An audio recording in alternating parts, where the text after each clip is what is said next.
baloncesto como escuela de valores, como lugar donde descubrir que esto tan repetido de esfuerzo, constancia, sacrificio, tiene un objetivo, un significado y como resultado te convierte en mejor persona de lo que eras ayer.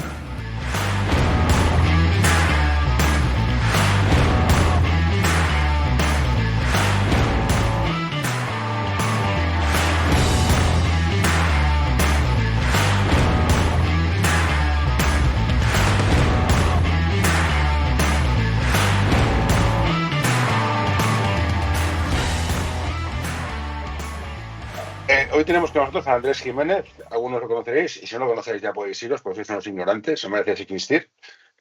Andrés es una de las leyendas del baloncesto español, al menos para mí, fue un referente personal, era el primer 4 que pasó a jugar de 3, y estoy aquí maravillado, y ya me callo. Hola Andrés, gracias por estar aquí.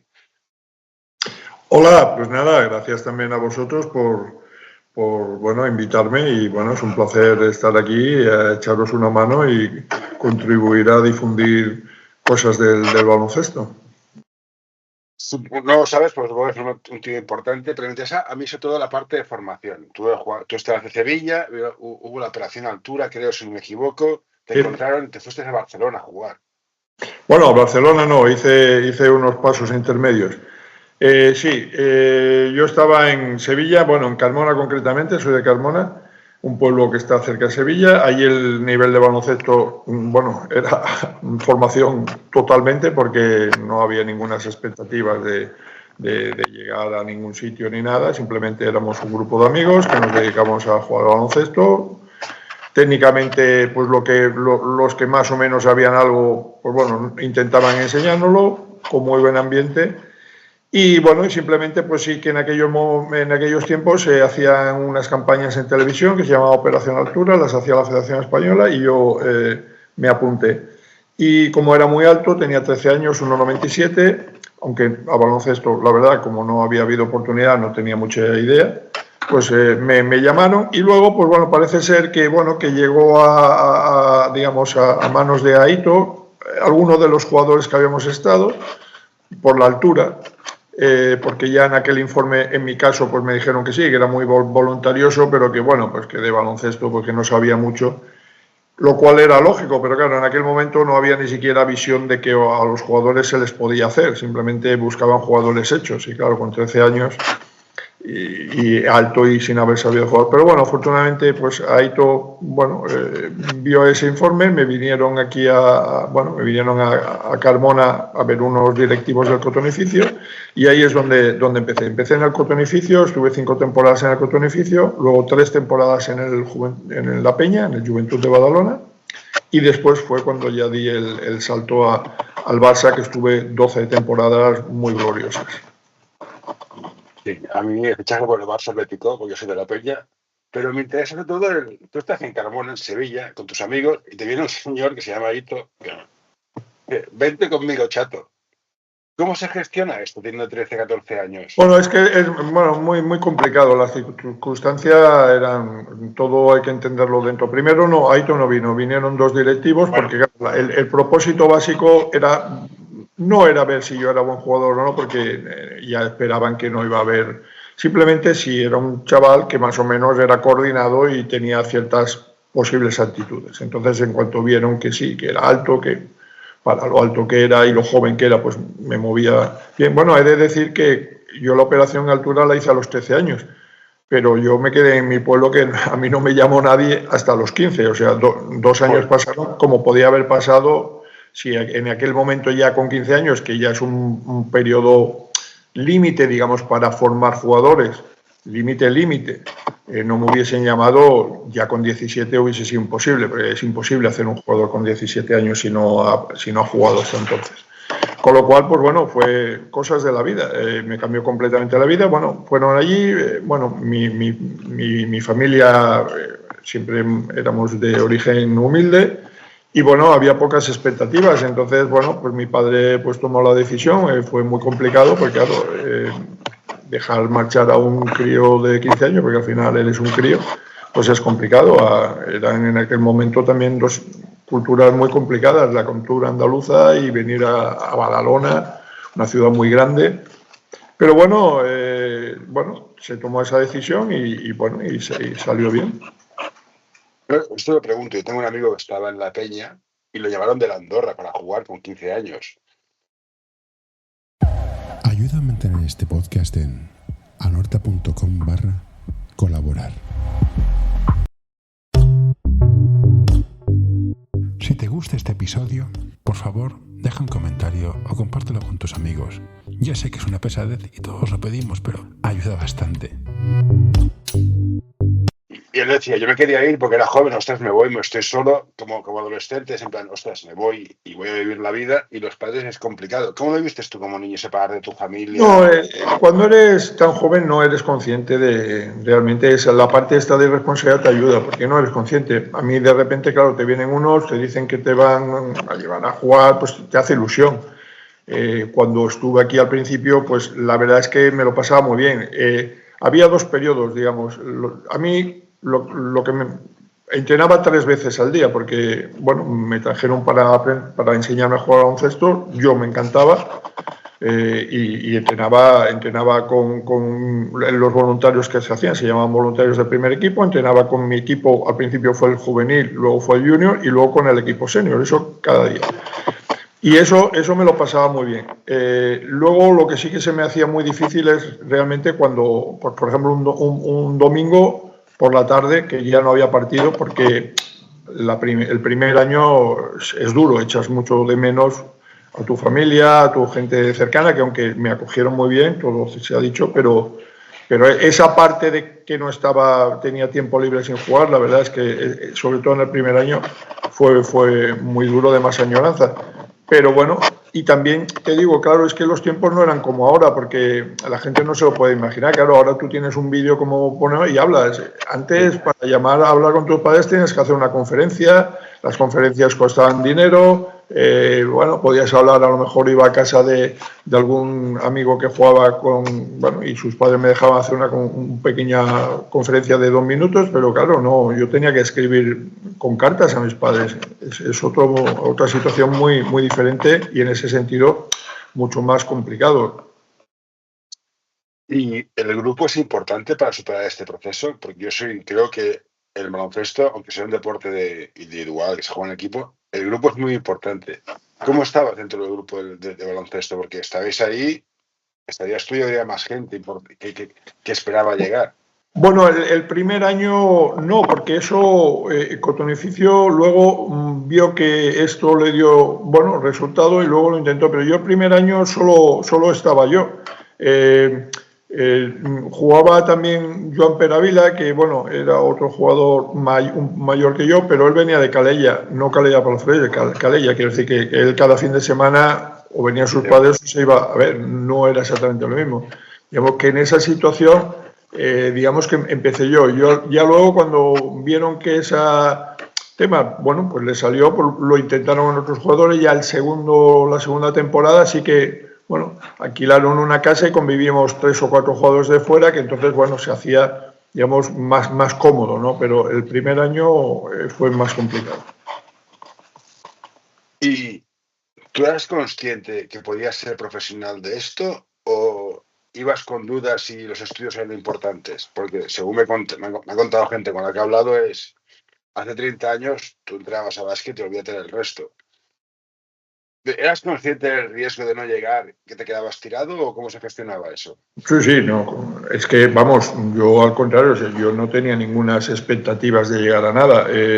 No porque no quisiera ni tuviera ambición, simplemente porque ni en mis sueños yo podía haber siquiera imaginado, porque yo siempre lo he explicado, o sea, tú vives aquí en un entorno, en Badalona ya no te explico, pero vives en otro entorno que tú tienes básquet, que tú puedes ir a ver un partido de básquet, que tal, tú a lo mejor, si eres así como muy imaginativo, te puedes imaginar, oye, mira, a mí me gustaría jugar aquí porque los ves, por lo menos ves que, más o menos, que es un sueño, pero que, está cerca de de cierta realidad, pero claro, es que donde yo estaba, es que como imaginarte, no sé, que voy a ir a la luna, es que no había nada, o sea, yo ni siquiera me pude imaginar que yo iba a estar jugando al año siguiente con los jugadores que yo estaba viendo por televisión en algunos casos. Es que, nada, entonces a mí fue viniendo una cosa tras otra y muy rápida. En ese sentido, yo creo que me ayudó porque yo no tenía, bueno, tenía una ventaja que es verdad que he sido siempre muy inconformista, eso venía de base, o sea, eso no me lo enseña nadie, yo tenía unas bases con bastante amor propio, o sea, yo, digamos que tenía la suerte que tenía unas bases marcadas, ya sea por parte de mi familia o por parte del club que estuve al principio, que aunque técnicamente no sabíamos, entonces esas partes, digamos, esos principios los tenía marcado y eso me permitió, pues bueno, pues todo lo que iba asimilando, pues encauzarlo por muy buen camino. No se me fue la cabeza, ni porque en el básquet de formación, pues claro, tú ves muchísimos jugadores que con 15 años, incluso más jóvenes, son espectaculares, pero de eso a llegar arriba son muchísimos pasos que muchísima gente se queda por el camino y todo es un proceso muy complicado. Entonces, bueno, yo en ese sentido, pues bueno, fui dando mis pasos hasta que poco a poco, con prudencia pero con fuerza, hasta llegar al máximo de mis posibilidades. Hay gente que tiene muchísimo talento. Yo veo gente que juega con 13, 14 años que dice son más buenos que yo millones de veces, que dice son más buenos que yo en todo físico. Hombre, la cabeza es muy importante, muy importante. El entorno de los jugadores jóvenes, muy importante, muy importante. El talento a edades tempranas está bien. O sea, más que el talento, porque el talento se va desarrollando, o sea, las posibilidades, o sea, tú ves posibilidades generales. Esas posibilidades se tienen que ir puliendo. En algunos casos, pues hay jugadores que van yendo a menos y en otros casos pues hay jugadores que bueno, claro, están en desarrollo y su cuerpo y sus características físicas le van acompañando, pero también las mentales. Entonces, es un compendio. Y lo que al principio, sobre todo cuando eres joven, es puramente capacidades físicas más o menos técnicas, conforme va evolucionando, lo que te vas manteniendo y te vas haciendo crecer es, digamos, el pozo que tú tengas de principios y de mentalidad que hayas adquirido.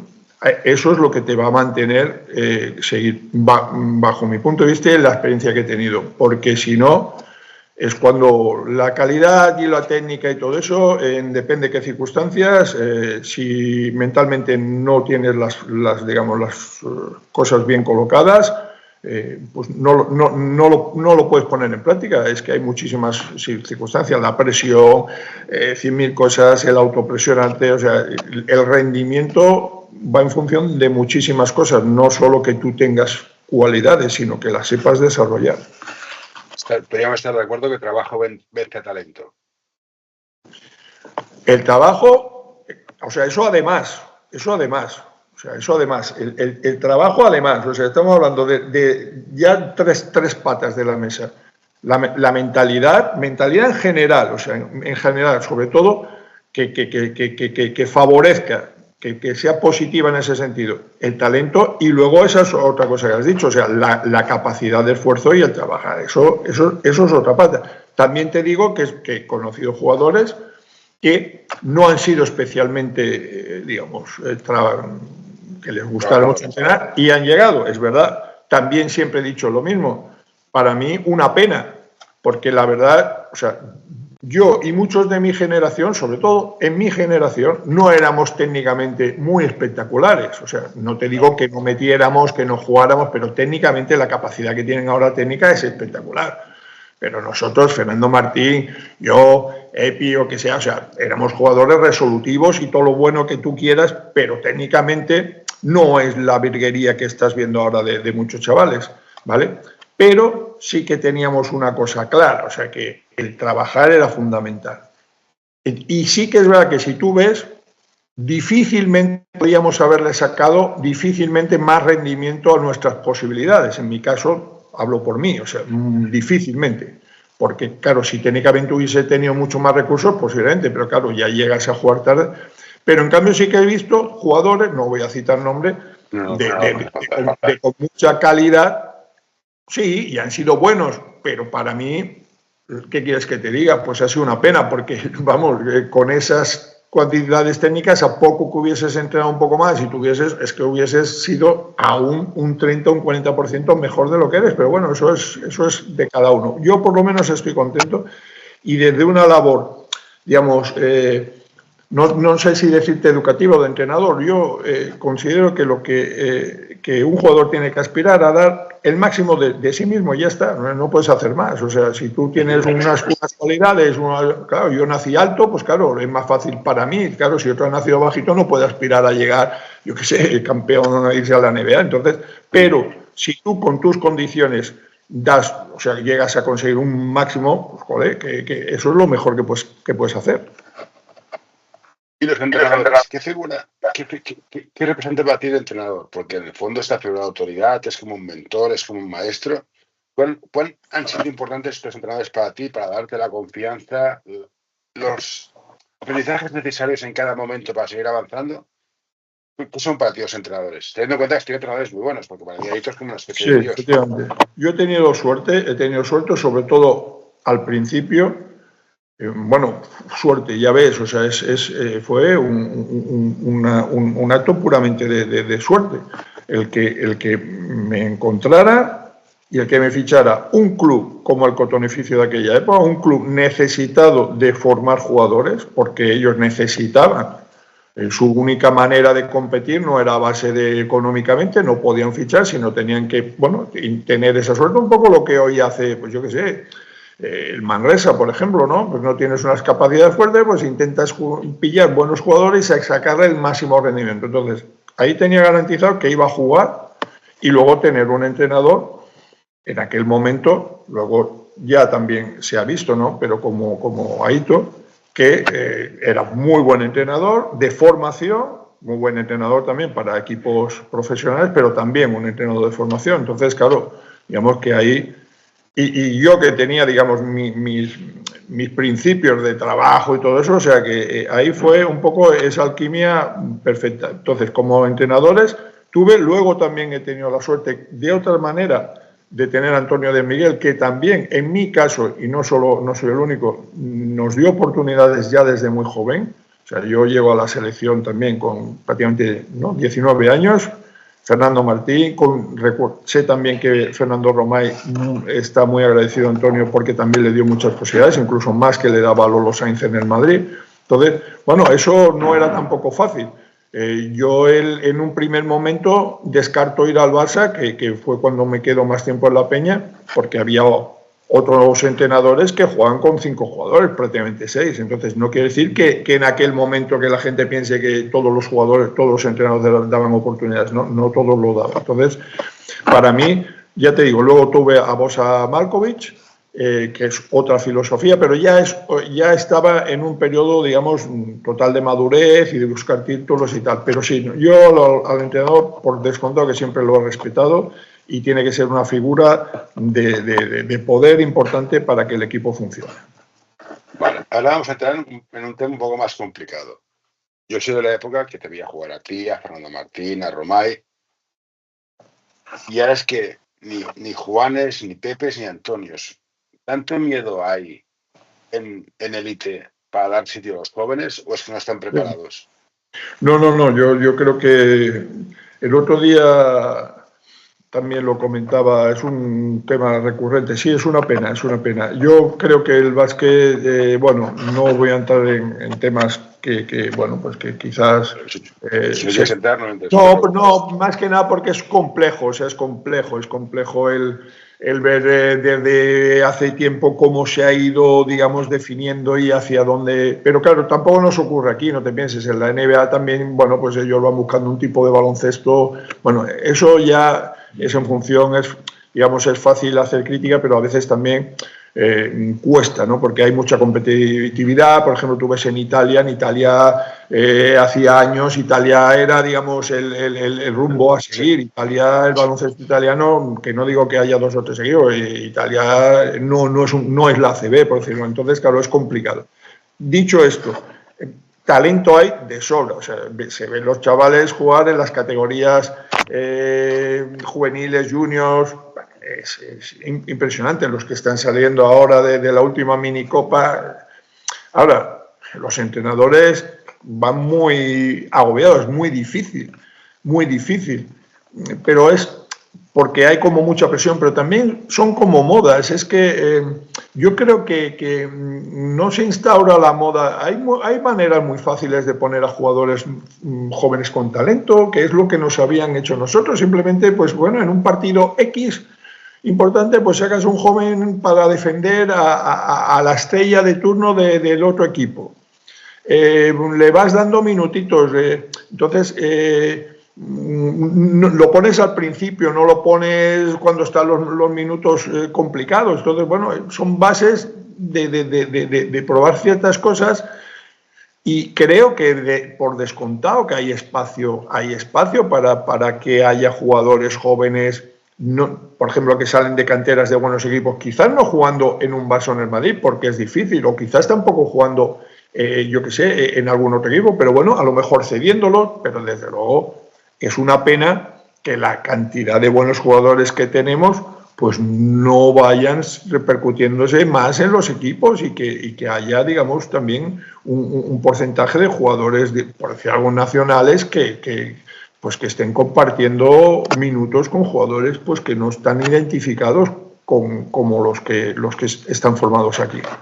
De hecho, de menos la época que la selección española perdía, pero la selección española es la gente que jugaba. Había ese torneo de Navidad Real Madrid, la gente que jugaba. Entonces, a mí no me importa perder. A mí lo que me importa es que me puedo identificar con el equipo, lo cual apoyo. Claro, y en los equipos es muy importante ahora, porque claro, ya mucha gente joven ni lo ha vivido eso, que es una pena, pero quiero decir, es que el tener, más o menos tú decías, como mínimo 3 o 4 jugadores de cada plantilla, que los conocías porque repetían. Entonces, ahora el cambiar completamente, vale, puedes cambiar alguno, pero hombre, tener jugadores identificativos y mantenerlos un poco, o tenerlos de haberlos sacado de la cantera, o de haberlos fichado muy jóvenes. Esto es una manera de vincular a la afición muy importante, y de que además de crear ese ejemplo, de esa ilusión de que los jugadores se ven, bueno, y los jóvenes con posibilidades de jugar. Yo ahora no estoy en la parte de las canteras, pero la verdad no sé los chavales con esas, digamos, cualidades tan grandes, cómo lo viven, viendo que realmente al final pocos llegan a pesar de tener esas cualidades. Y luego pasa lo que pasa, juega selección y los que juegan son los que no tienen minutos. Y queremos resultados, ¿no? Todo es muy complicado. Imposible. Otro tema interesante es, en canteras, cuando eres profesional, tu compañero de equipo es tu compañero, es tu rival. Porque claro, en la época que tú jugaban 7, jugaban 8. El cambio del base, el cambio del alero, el cambio del pívot. 5 más 3. ¿El otro pívot era tu rival o se podían generar relaciones de amistad? Sí, bueno, yo en mi caso no ha habido problema en ese aspecto. O sea, primero, también hay que distinguir ya el baloncesto profesional, ya a unos niveles muy profesional, digamos, las relaciones de amistad, sobre todo es de compañeros, ¿no? Entonces, y de buen rollo. Entonces, incluso en el propio equipo, porque piensa que te ves durante temporada, te ves a todas horas, o sea, es difícil que luego también te quieras ver para un día que tienes libres para ir a cenar. O sea, es difícil, ¿me entiendes? Es más bien, digo, oye, estoy un poco hartito de veros la cara, es un poco así. Entonces, eso con respecto a los compañeros de equipo. Entonces, aunque pueda parecer, pues bueno, sucede eso, de tanto verte, pues la verdad es que quieres un poco descansar de verte. Y con los contrarios, en mi caso y lo que yo he vivido, y personalmente, o sea, a mí la gente que yo me he estado, digamos, jugando, estás, por decir algo, estás defendiendo tus colores, quiero decir, eso es lo que tienes que hacer. Yo he admirado mucho al que está defendiendo los colores del equipo rival, con nobleza y con honestidad, sobre todo. A los que ya eran más guarrete, ya no, ese tipo de jugador ya no me gustaba, pero al que no, oye, y si nos tenemos que pegar, no vamos a pegar, porque yo quiero ganar, tú quieres ganar, y eso sé que yo lo admiro en ti, digamos que eres mi rival, y tú lo estás admirando a mí. Por ejemplo, un caso, en mi ejemplo, que serviría de ejemplo perfecto es Fernando Martín. O sea, Fernando Martín, nosotros éramos coetáneos del 62, prácticamente él también empieza con 15 años en el Estudiantes sin haber jugado, bueno. Y nosotros, o sea, yo con poca gente me he dado tanto como con Fernando Martín, no ya en los partidos, que también, sino en los entrenamientos, o sea, y a mí me gustaba entrenar duro.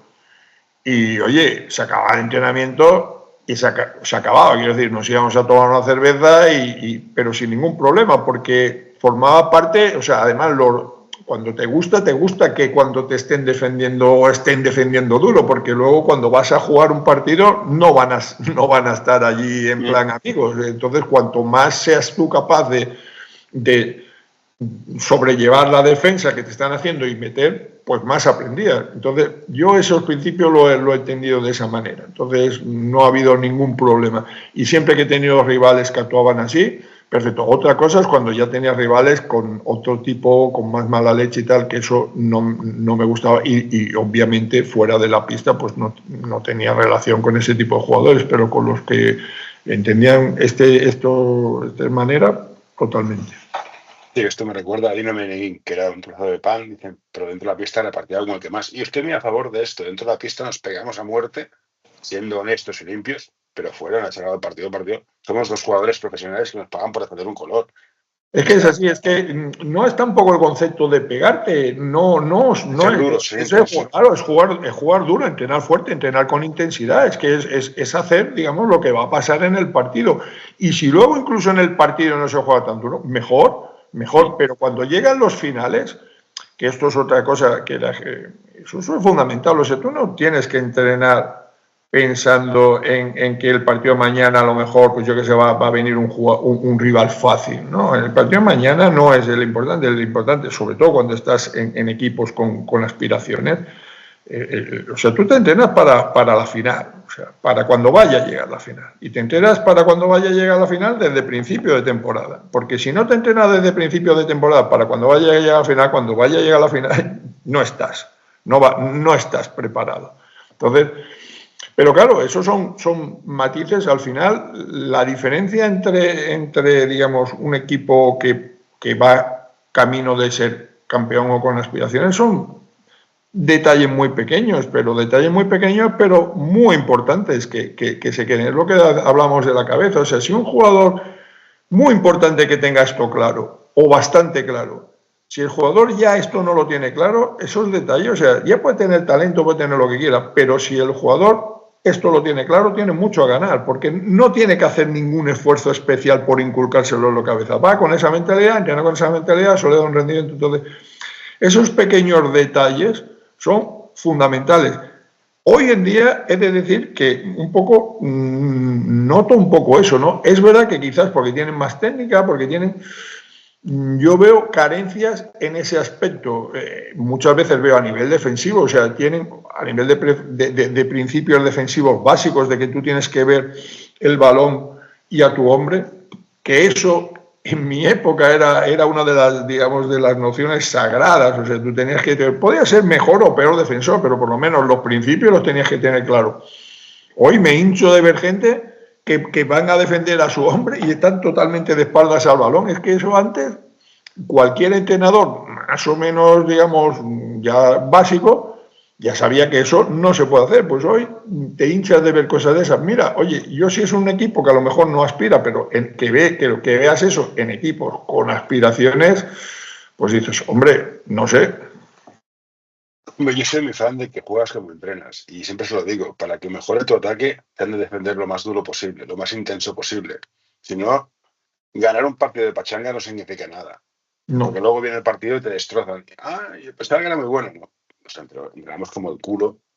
Otro problema también que veo es que cuando yo entrenaba, los entrenos y la forma de entrenar era ligeramente distinta. Había menos formalismo didáctico. Era en plan, corre cabrón, baja el culo, me cago en todos tus putos muertos. Ahora es, perdona usted, caballero adolescente, si no le importa y le viene bien, puede usted dejar el móvil y empezar a defender un poco. Entonces, estamos buscando el trabajo didáctico que ha quedado bastante. Pero bueno, señales de los tiempos. Bueno, llegas, estás jugando, Juventud, Barcelona. ¿Cómo te preparas para una final mentalmente? Porque, claro, aquí es, o sea, claro, yo juego en un club de barrio. Si pierdo, pues bueno, pierdo, voy a hacer un café, una risa, pero claro, tu nivel, hostia, que perder significa muchas cosas. ¿Cómo te preparas mentalmente para decir, puede que la meta, pueda que no, pero me la tengo que tirar? Me la tengo que tirar con seguridad que la voy a meter. Esa preparación mental, ¿cómo la haces?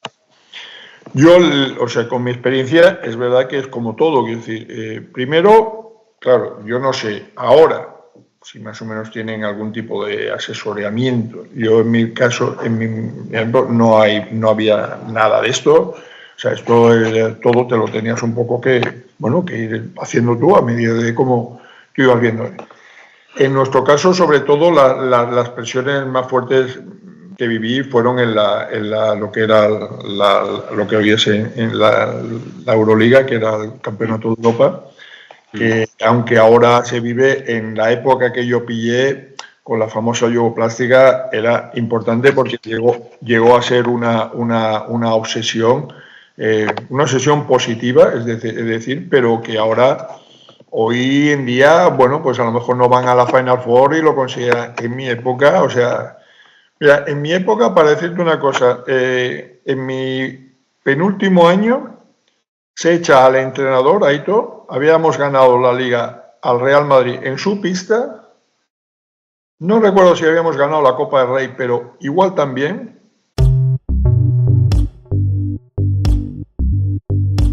L'Associació Catalana d'Entrenadors i Entrenadores de Bàsquet dona suport a iniciatives que, com aquest podcast, treballen per millorar la formació, suport, acompanyament i promoció dels entrenadors i entrenadores de bàsquet. Vine a conèixer-nos a acep.es. Som com tu.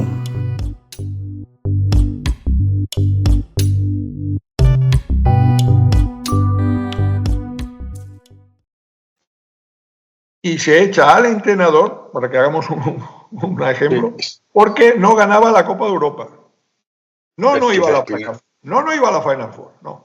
Porque no ganaba la Final Four. Este es en mi último año que llega Manel Comas. Hay también circunstancias, pero la realidad es que se echa a Aito porque no gana la Copa de Europa. Tú, haz solo una comparación. Haz solo una comparación, ¿eh? Solo tienes que comparar la situación ahora al nivel que se exigía en aquel momento, y piensa que nosotros íbamos y ya desde el primer momento nuestro objetivo no era a ver si íbamos a ir a la Final Four, no, nuestro objetivo en Barcelona era ganar la Copa Europa. Bueno, pues o sea, yo tuve la suerte de estar en 6 Final Fours y en 4 finales, la de París, además, personalmente y a nivel de orgullo, es una final que ganamos, pero bueno, que no tenemos el título. Pero dicho esto, hostia. Al final, sí, mentalmente simplemente es una cuestión de hábitos y de haberte preparado. El error está o sea, es una cosa automática. Tú tienes que estar acostumbrado a hacer eso. Entonces, la mejor manera de librarte de la presión es actuar de manera automática. O sea, tú es lo que haces, es como juegas, tú estás acostumbrado a tirar de esa manera, porque el pensar en momentos de presión no te ayuda. O sea, pensar positivamente, quiero decir, pensar que el otro, que tienes unas personales y tal, pero el pensar de dudar no es bueno. Entonces, ese tipo de pensamientos se tienen que eliminar completamente. O sea, no hay duda. O sea, en lo que son tomas de decisiones, de tirar y tal. Si tú no has aprendido a tirar en su momento y tal, pues mal. Es todo ese periodo, es lo que te decía. O sea, realmente cuando estás a nivel profesional, bueno, yo puedo hablar por mi caso, en esas alturas, desde el primer partido de temporada, aunque te parezca que no, y de pretemporada, tu cabeza, por lo menos lo que sucedía en mi caso, yo estaba pensando en cuando jugaríamos la final de la Liga Europea, cuando jugaremos la final de Liga o cuando jugaríamos la final de la Copa del Rey. Es así. Dices, no todo es importante, pero la cabeza está ahí porque es una repetición. Si tú no estás en ese chip, cuando estás ahí te van a saltar muchísimas dudas, te van a saltar muchísimas inseguridades. y no vas a estar preparado. Entonces tienes que estar preparado desde el primer momento, con lo cual cuando llegas es tu ámbito.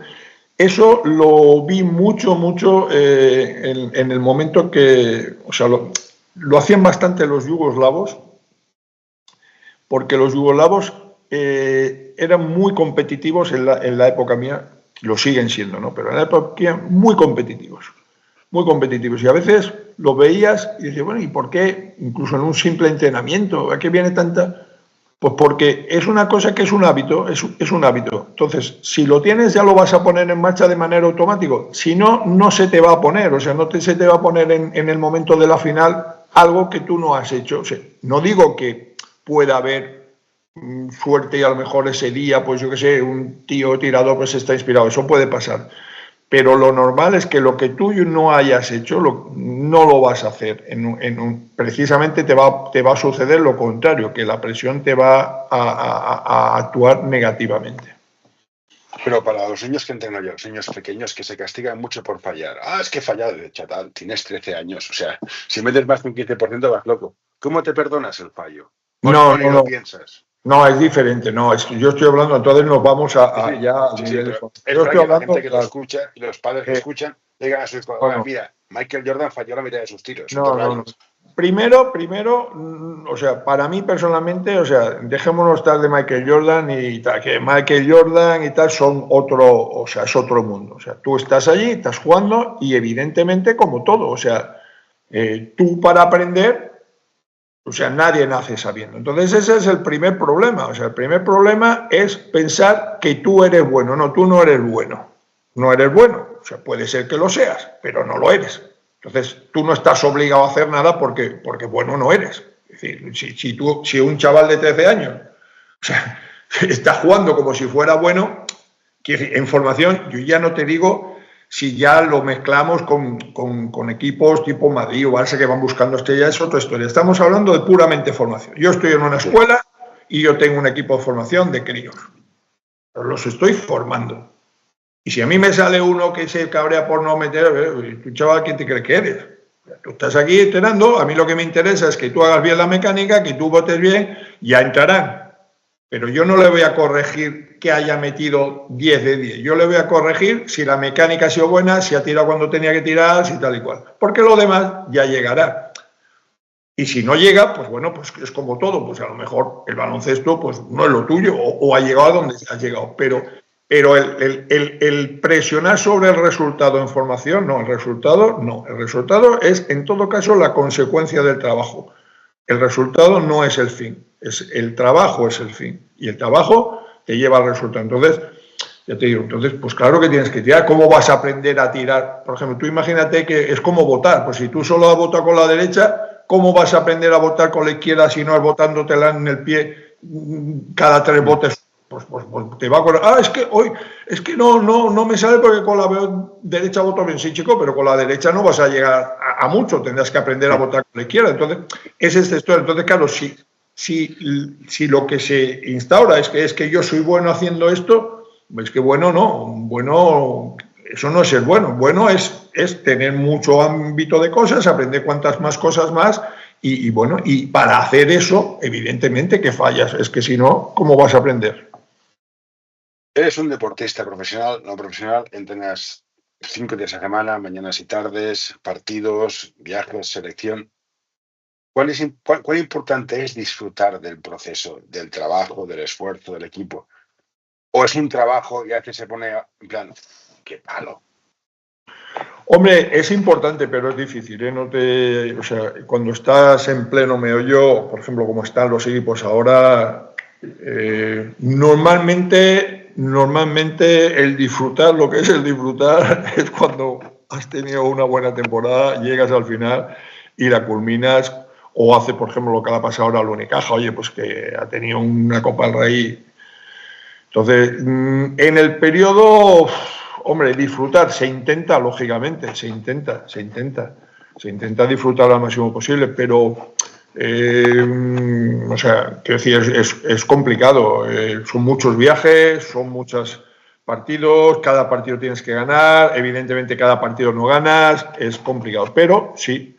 Dentro del ambiente del equipo, lo ideal cuando va la temporada bien, cuando va fundiéndose bien, es que haya se cree un buen clima de entrenamiento bien hecho y después, pues también ciertas celebraciones en partidos, no ya en títulos, pero que se cree, pero sobre todo también que se entrene bien y que luego, pues haya buen ambiente cuando vas ganando algunos partidos. Si entras en mala dinámica, realmente es difícil, también te digo, es difícil disfrutar. Lo que se tiene que tratar es eso, es para no caer en esa mala dinámica, pues hacer las cosas bien y luego, pues eso, aprender a que eso ya se ligue con tener buen rollo y en algunos momentos pues pasártelo bien y tal y cual.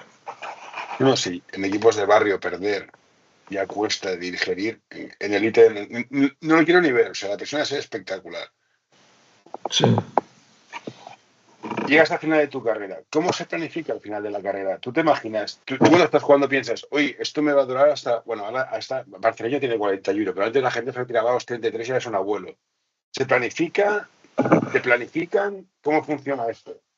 No, eso ha sido también, y bueno, ahora afortunadamente es menos no, porque claro, tampoco todo el mundo cobra tanto, hay muchísimos jugadores que realmente, aunque sí que son cifras importantes, pero para vivir el resto de tu vida, ni mucho menos.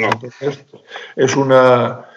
Entonces, en muchos casos, yo he conocido muchos jugadores que realmente lo han pasado mal porque aparte se te acaba lo que has hecho durante 20 años o 10 o 12 o los que sea, tu actividad, tu principal actividad, llegas a una... Yo personalmente, siempre he sido un tío bastante previsor y más o menos tenía el esquema de cómo iba a funcionar. Aún así me sorprendió.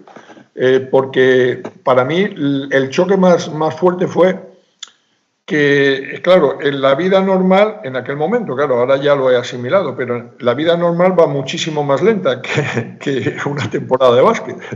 Es que en una temporada de básquet, o sea, un día, 2 días, pasan muchas cosas, es decir, tú te lesionas y en aquel momento, claro, ahora también dan como más espacio, pero tú en 2 o 3 días tenías que estar jugando, es decir, era todo, o sea...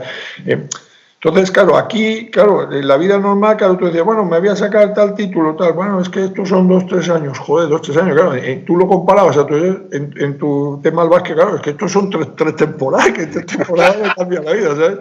O tal, mira, tengo que ir tal, bueno, sí, pero es que hay que hablar con tal y con cual, es que, bueno, de aquí a unos meses, digo, ¿cómo unos meses? Y en unos meses se acaba la temporada, claro, es otro mundo que te tienes un poco que adaptar y tener un poco más de paciencia porque las cosas, pues van más lentos. Pero bueno, eso es una anécdota, ¿no? Afortunadamente yo me lo supe un poco organizar, pero es cierto que y no he echado especialmente en falta el baloncesto. Sí que he echado en momentos determinados, pues reunirme con amigos y tal, y porque nos lo pasamos bien, pero lo que es jugar o la competición o tal, no especialmente.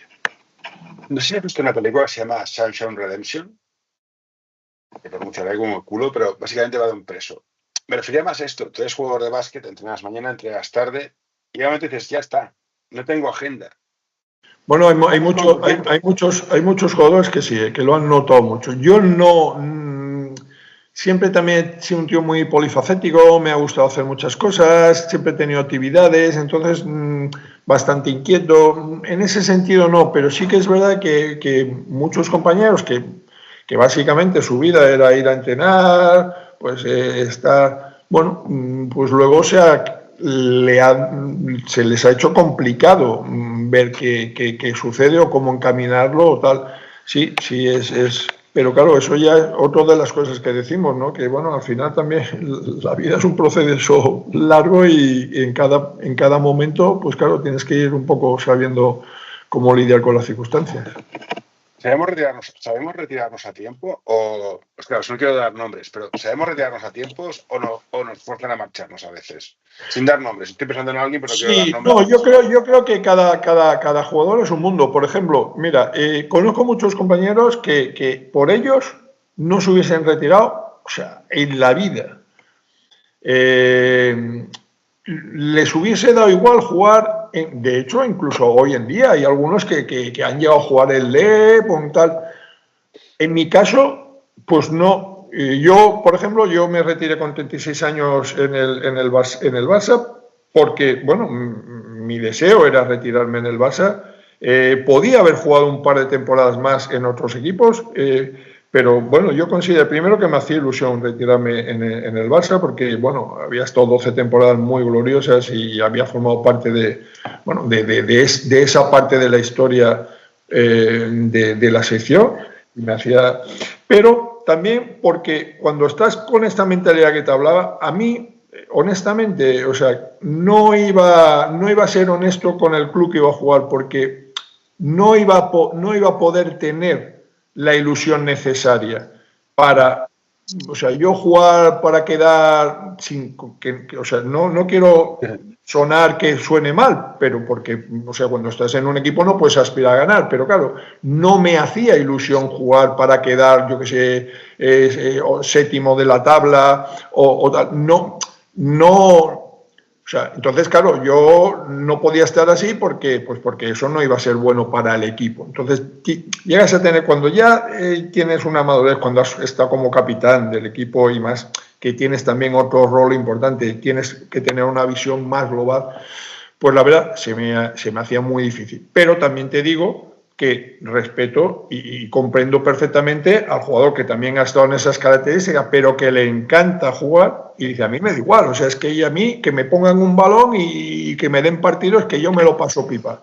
Oye, pues perfecto, pero en mi caso no era así. Y luego, el que peor realmente lo ha llevado, es que el que desgraciadamente se ha tenido que retirar por una lesión. Ese, de los compañeros que he vivido, eso es lo más duro. Yo estuve a punto, que finalmente lo sobrepasé, pero el verte obligado por una lesión, o sea, por circunstancias que no dependen de ti, eso sí, porque te queda siempre una cosa muy, muy mala, que es que, ostras, es que yo hubiese llegado, es que eso es muy, muy mal. Entonces, poder poner al menos un brochecito, digamos, bueno a esa final de la etapa, pues eso está bien. Ya sea porque tú has querido jugar y has jugado hasta que ya no podías o porque te has querido retirar. Pero si has tenido la desgracia de que por una lesión te has tenido que retirar, eso es bastante difícil de llevar. Vale, pues ahora haremos una cosa. Te haré una última pregunta, pararé de grabar y te haré una pregunta más personal y ya está. Entonces, la pregunta es... Una vez acabaste y dijiste a la mierda y te olvidaste del básquet, o nunca has podido dejar de estar relacionado con el básquet. Envíanos tus sugerencias a info@anorta.com o en nuestras redes sociales.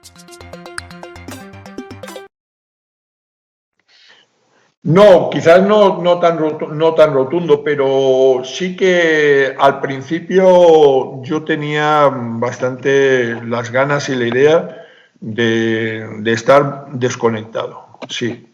Sobre todo, por ejemplo, te diré ejemplos que eso lo mantengo siempre que puedo, los fines de semana. Tú piensas que claro, fueron 20 años sin fines de semana, es decir, entonces, sin prácticamente vacaciones cuando empalmabas con la selección. Entonces, los fines de semana, y eso sí que lo tenía cada vez que jugaba, o sea, un fin de semana, puñetas, la gente se va los fines de semana, claro, yo, vale, es por parte de trabajo.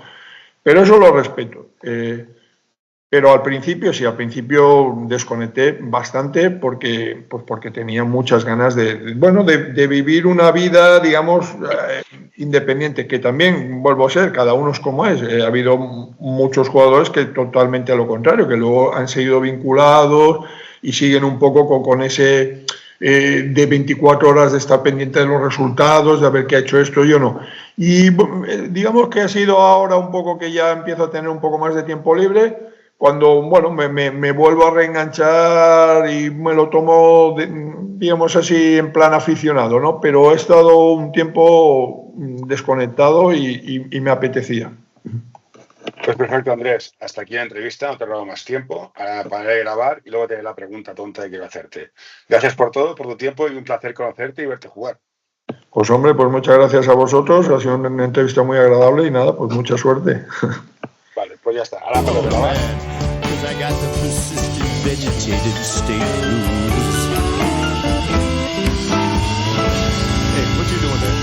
No, don't you touch that. No, don't you pull that plug. No, hey, nurse! All right, I'm done.